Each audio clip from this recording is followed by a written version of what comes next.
Oh wow, there's two of them.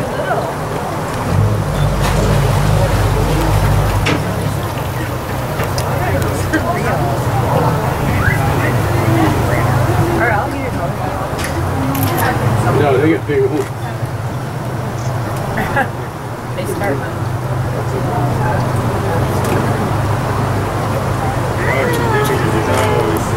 Well, the dog one isn't too little. He's kind of big enough too. All right, folks, the first thing I want to do is welcome you all to Cajun Pride Swamp Tours, 4,700 acres. It's wildlife management area. You hunt, fish, all year long. All you need is a license. They hunt deer, wild hog, rabbit, squirrel, turkey. The immediate area, 50 acres, is owned by Cajun Pride. They manage an additional 200 acres. On this property, hunting is not allowed. Because of that, we have a lot of wildlife. If you look along the banks, you might spot a deer, rabbit, squirrel, raccoon.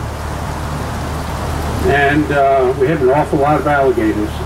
I've worked at 5 different swamp tours in the last 17 years. Yeah, I get fined a lot. Oh, that's a week. I get lost. You get lost a couple of times to get rid of it. But I've never seen alligators like we have here. We have an abundance of alligators. There's one on the left right here on the log. You see it laying there, son? Oh yeah, at the end of that log by the water. You see it right there? Yeah?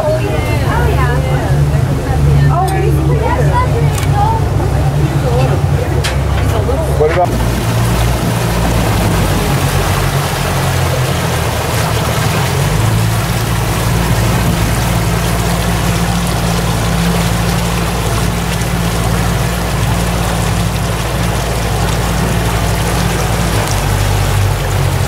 This is the grave site on the left-hand side.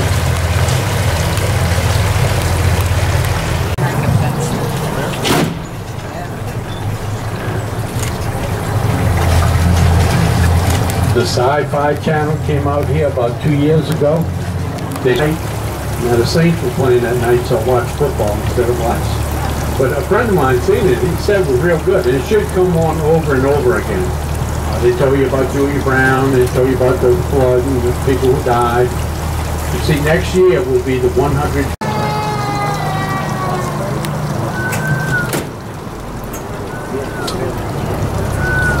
He's eating a fish.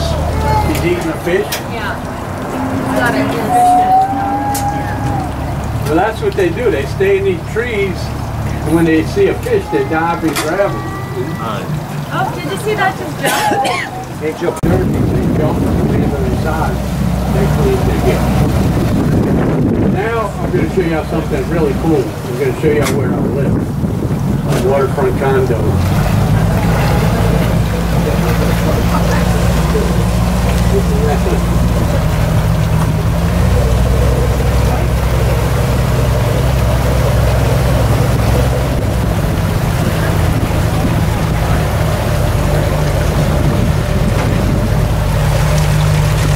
Here's my house coming up on the right-hand side of the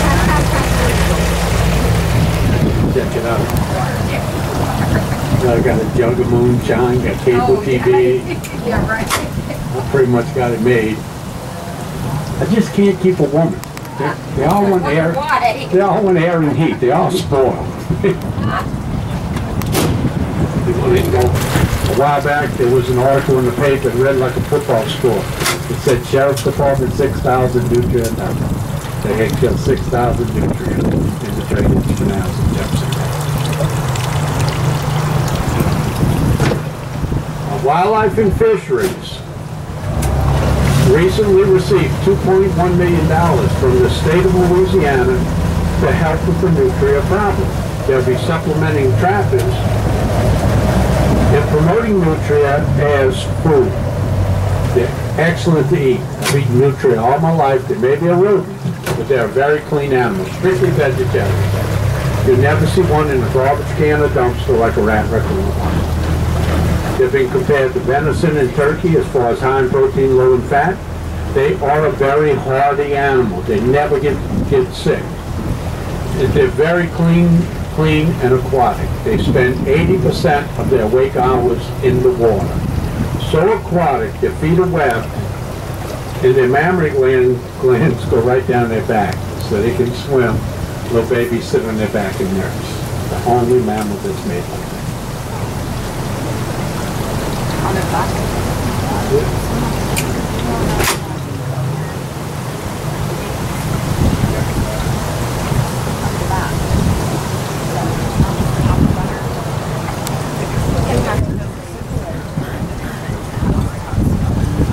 Now, we have a lot of snakes. A lot of snakes. We have 36 different snakes. 6 venomous snakes. In the United States, the water moccasin is not a very big snake, fully grown, 4 to 5 foot long. Very aggressive. Highly venomous. And he won't warn you if he wants to bite you, like a rattlesnake or a cobra. He's just going to bite you. If you're bitten, you have about 2 hours to get to a doctor. We will occasionally get a snake on the boat. Y'all look surprised. You know, this is where snakes live. Y'all came to their house. It's not a problem. If we get a snake on the boat, do not panic. Pick up your feet, we'll catch them and throw them overboard. I've been doing swamp tours for 17 years.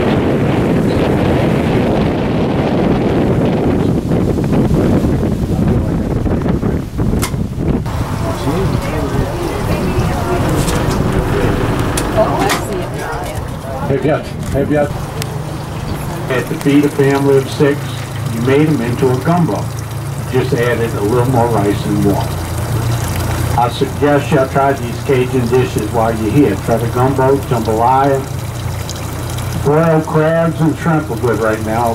Crawfish are out. Good, enjoy that. A lot of people are afraid to try alligator, so what I usually suggest is drink a few beers. Build up a little liquid courage, and then order alligator. Alligator is pretty good. I grew up on alligator and beer. Mostly beer. I grew up in a little Cajun town on Bayou Lafourche, and when I was a kid, there weren't a lot of different foods available to you when you lived on a bayou. You had no fast food, no Burger King, McDonald's, Pizza Hut. No big grocery stores or supermarkets. You lived by the seasons. Whatever was in season, whatever was abundant. Chances are real good that's what you had for supper. Trawling season, crabs and shrimp. Hunting season, duck. This tree on the left-hand side, some of the leaves look kind of red right now. Well, they are dying right now, but they were red. It's a maple. It's a red maple. You got a few of them on the right-hand side that are still red. The little short palm trees all over the place. That's palmetto palms. The plant on the left-hand side that's floating with the big leaf that curls, that's water hyacinth. The tree with the little white balls, that's Chinese tallow. The tree on the right-hand side, it's got a white sign on it. It's a gum tree. It's a tupelo gum. The gum tree. You'll often see them with holes in them. Termites eat out these holes. Honeybees take advantage of the holes for their honeycombs. And years ago, men would come into the swamp. They would harvest honey from these tupelo gum trees. Have you ever heard of tupelo honey? Real sweet, real expensive honey. It comes from the tupelo gum tree. It's also a Van Morrison album. It's a real pretty song. And it's one of the ways the Honey Island Swamp got its name. That's where I live. I live right by the Honey Island Swamp.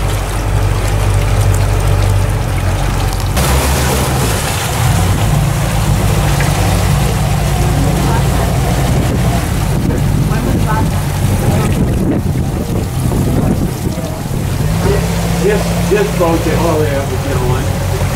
The last one, this is my 5th swamp I worked on. And the last swamp I worked for had a lot of, 10 boats. And they had 3 of them without covers.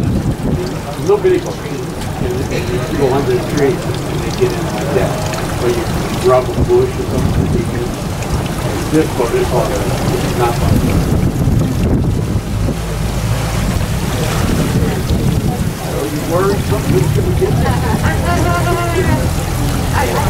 When the Spaniards first came to Louisiana, they all had big gray beards.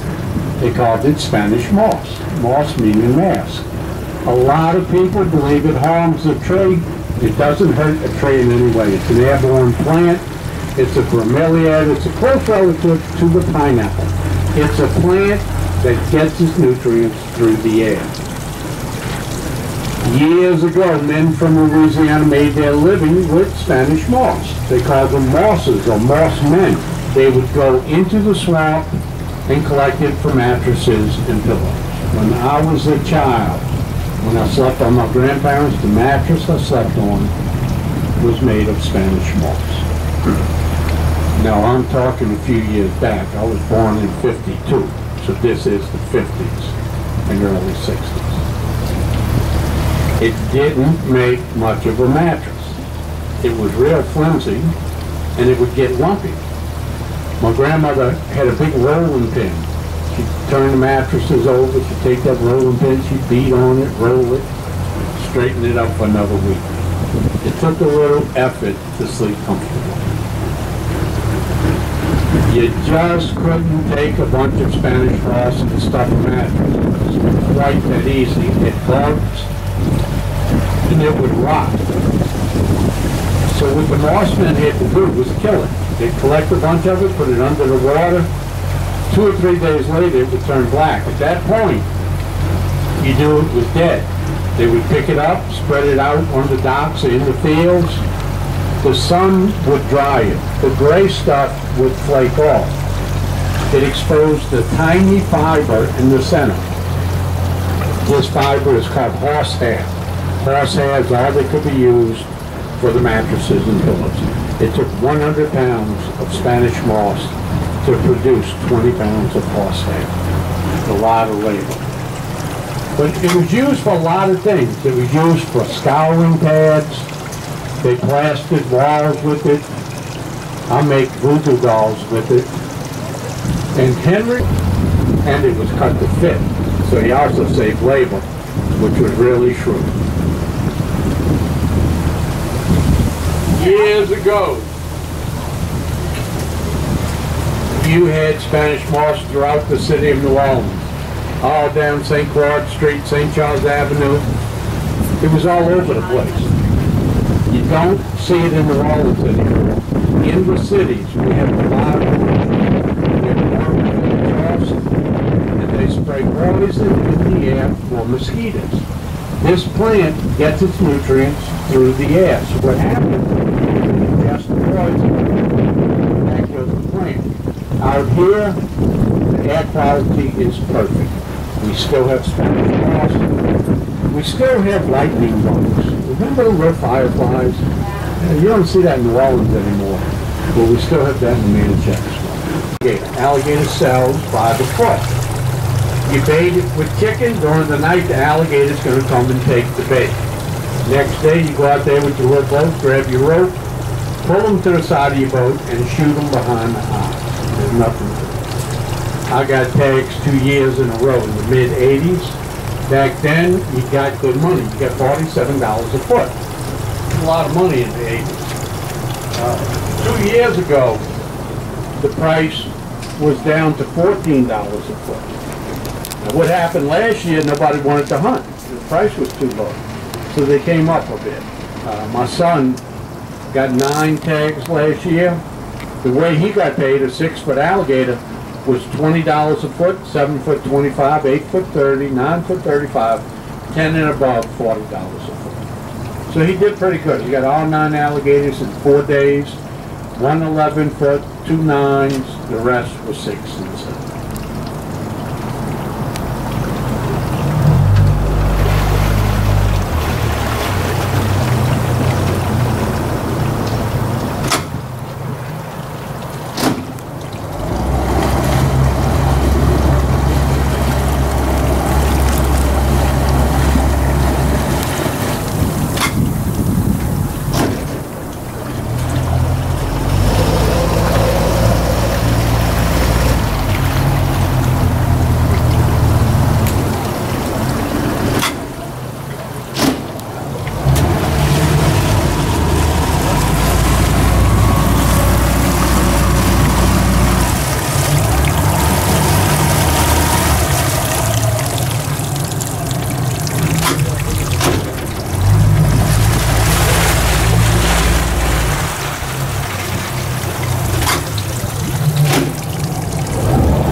bet y'all have all seen one of the reality shows that are filmed in the swamp. There's a bunch of them. We've got swamp people, swamp porn shop, Cajun porn shop, Axeman, Billy the Exterminator, Shelby the Swamp Legend, Duck Dynasty, that's the favorite definition. There's one, the guy's not from here, he's from Kentucky. The name of the show is Call of the Wild Man. He calls himself Turtle Man. And what he does, he removes nuisance animals. And they're tiny when they go on, 6, 7 inches. In the wild, they'll grow 8, maybe 9 inches a year. They'll do that until they reach 6 foot. At 6 foot, that's when they mature. And their growth slows down to about 1 inch a year. So a 6 foot alligator will be 8, 9, maybe 10 years old. What's her name? Oh, sure. It's so George. George the girl. George the girl. You know, they got 4 of them. They have permits for 4 alligators, and the Wildlife and Fishery gives us permits. And She's pretty calm, huh? Is she used she to gets it? really used to it. As long as if somebody holds it and she don't feel secure, like a lot of times if a little child holds it, and then she just starts to squirm. Like a child or a parrot, you know, they want to feel secure. If she thinks she's going to fall, she'll get nervous.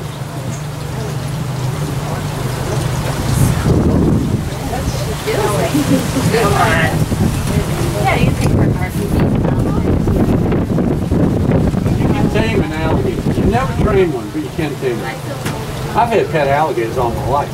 Yeah. But you see, I grew up on Bayou Lafourche, and I'm 62 years old. When I was a kid, you didn't have anything to do when you lived on Bayou. You didn't have computers. You had television 3 hours a day.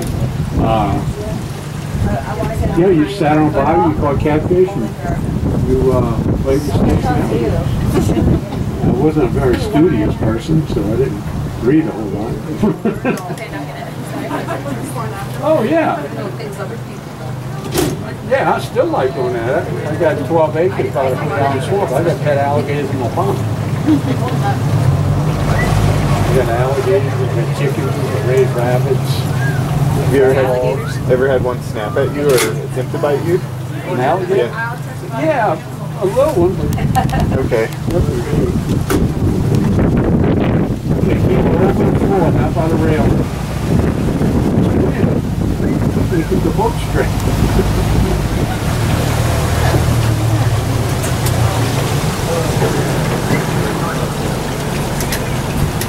Now up in the front of the boat, if anyone should drop the alligator, grab her real quick, okay? She can get out of that gate. And I don't want her to get out with the mouth